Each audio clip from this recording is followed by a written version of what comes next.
I wanted to start off by saying I did vote for Donald Trump. I need your help to save my farm and many other farms. We are possibly going to lose our farm if NRCS doesn't hold up their contract with us on the EQIP program. So let's talk about something that's been happening lately. Some of these white farmers who voted for Trump are now feeling the pain from his own laws and tariffs. And now they're out here complaining, but honestly, this ain't new to us. Black farmers been dealing with unfair treatment, bad policies, and straight-up discrimination for generations. We've been pushed off our land, denied loans, and left out on purpose. So while I do feel for folks struggling, it's wild to see people shocked when the system finally turns on them too. Here's one farmer talking about how Trump's laws are now hurting his own farm after he helped put him in office. Watch this.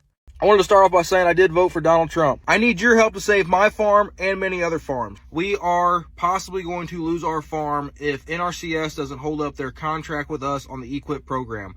So the reason that they're not able to hold up the contract is our EQIP program, which is cost sharing on fences, waters, a well, and some seedings, was funded by the Inflation Reduction Act. Because of the executive orders, there's a pause or a freeze on the funding through the Inflation Reduction Act, and they're not able to pay out on the stuff that we completed or anything going forward.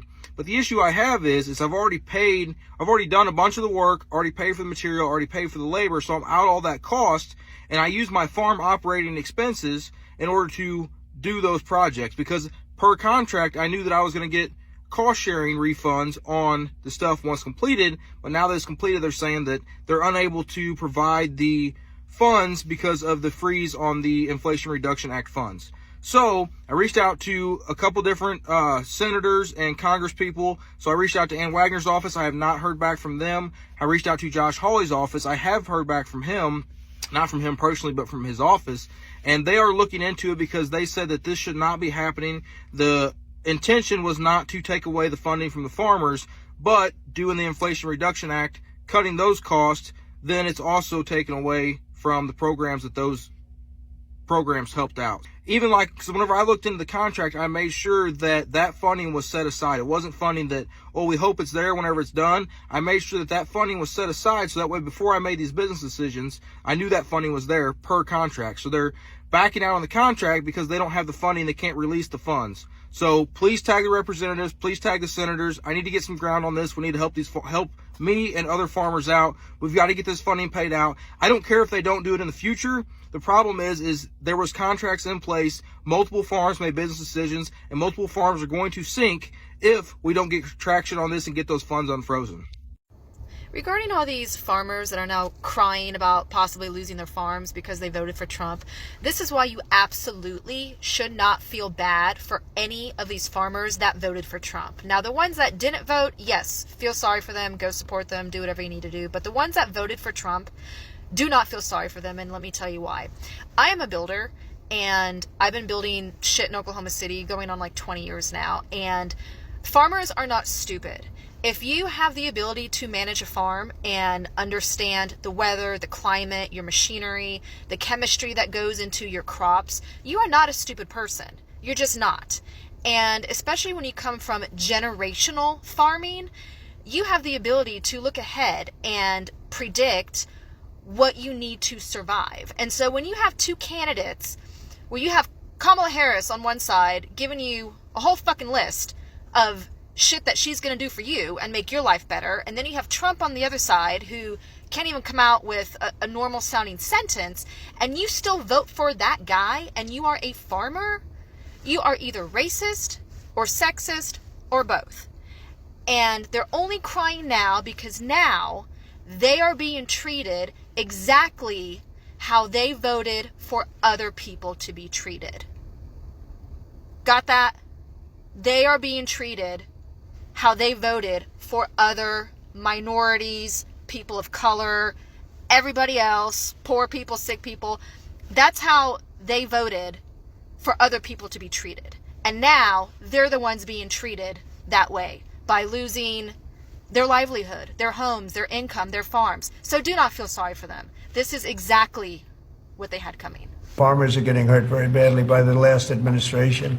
The last administration hated our farmers, like at a level that I've never seen before. That's just hogwash. The reality is the Trump administration is the one that's harming farmers right now as we speak. What do you say, Will? Well, I think anytime somebody asks Donald Trump a question about agriculture, he looks like a cow looking at a new gate. He has no understanding of what he's talking about. And then my grandpa would say he buries a 10-cent topic in $20 words. He just drones on and on and on. How does a farmer plan with senseless droning? We need real policy, and he ain't the guy to give it to us. That's right. When you look at, here in Iowa, you have corn, soybeans, you have hogs and pork that is exported overseas. And from the first Trump administration, the trade war, there were tens of thousands, hundreds of thousands of dollars in losses for most of the farmers across here, the Midwest. And there is concern about what the end game is for President Trump in this trade war and what losses they could incur this go around, not just financially, but also the export markets overseas that they rely on to sell the goods they produce. Take a listen to some of our conversations.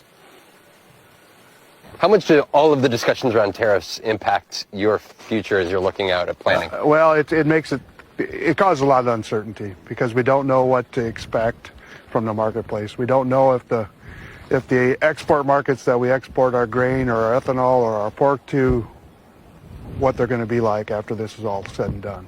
What is your message to the Trump administration? Just stay out of it. I mean, if they would just leave it alone and let the free market do its job, everything would be okay. Doug Fuller's family has been farming in northern Polk County for generations. Now I get to call all the shots. He's already nervous about the cash crop he's about to start planting. Soybeans are the target of China's retaliatory tariff, 10% on certain imports from the United States, in response to President Trump's 10% blanket tariff on Chinese goods. Fuller is fearful it spells bad news for the 2025 harvest. They aren't good for the other countries, they aren't good for me, and who could blame them putting reciprocal tariffs on us? It's just a match, and nobody's going to win. China is one of the largest overseas markets for American soybeans. According to the USDA, the United States exported nearly $13 billion in soybeans to China last year alone. Fuller has already faced 2 years of bean prices dropping and says it looks as if the trend may continue. Last year we took a step back, and now we're taking another step back. So I'm, many of us will we'll get through it, and it's going to be tough on others. Let's talk about something very serious and very near and dear to my heart, and that is world hunger, and hunger here at home in the United States. Trump and Elon Musk just gutted the U.S. Foreign Aid Agency, USAID. It's not just immoral, it's illegal, unconstitutional, and a violation of international law. For 60 years, USAID helped feed billions, fight AIDS, stop Ebola, and stabilize regions all around the world. Here's the kicker. 80% of that money stayed in the United States, going to farmers, universities, and nonprofits. Trump and Musk slashed 90% of USAID's budget, $60 billion, without congressional approval. That's just not cruel. It's a violation of Article 1, Section 9 of the Constitution, which gives only Congress the power of the purse.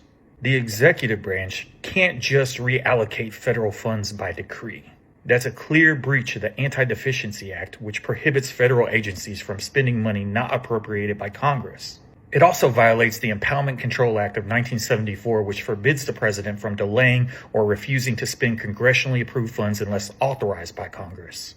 And internationally, the U.S. is a signatory to multiple treaties, like the Universal Declaration of Human Rights and the International Covenant on Economic, Social, and Cultural Rights, which obligate us to cooperate in the global right to food, health, and life. Canceling health programs during global outbreaks like Ebola, bird flu, and Lassa fever violates international health regulations binding under the World Health Organization. And these cuts also put the United States at a public health risk. This all comes as health departments are seeing massive layoffs after DOGE cuts. The State Department even warned these cuts could help revive ISIS. Why? Because USAID funded security for Kurdish-run prisons and prevented recruitment by terrorist groups like Boko Haram with food. How's it affecting farmers here at home? Well, in Lauren, Kansas, 1.5 million bushels of sorghum are rotting. $2 billion in surplus food paid for with your taxpayer money stranded. Ports from Houston, Texas to Savannah, Georgia are backed up with food going to waste while people starve in the United States. This is putting farmers out of work in America. Pulled funding on a promising HIV vaccine trial that could have saved millions of lives and maybe have been the first FDA-approved HIV vaccine in the United States. Now, that trial is indefinitely suspended because of Elon Musk and Donald Trump. You guys aren't going to believe this shit. I'll make it fast, but stay to the end for the kicker.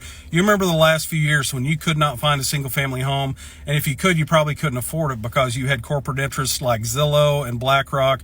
They were coming in, heavily investing in the real estate market, wiping the single family homes off the market so the average person could not even buy one. Fast forward to this week, I'm sure you've seen the story of the Missouri farmer, the young guy who was at risk of losing his farm because the grant that he was going to receive to reimburse him for all these expenses he had been cut.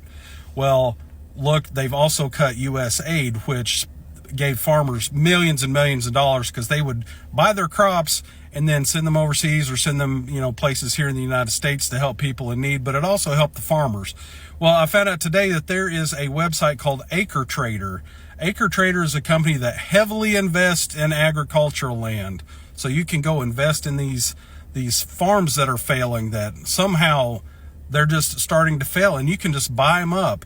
Well, guess who heavily funded AcreTrader? JD fucking Vance.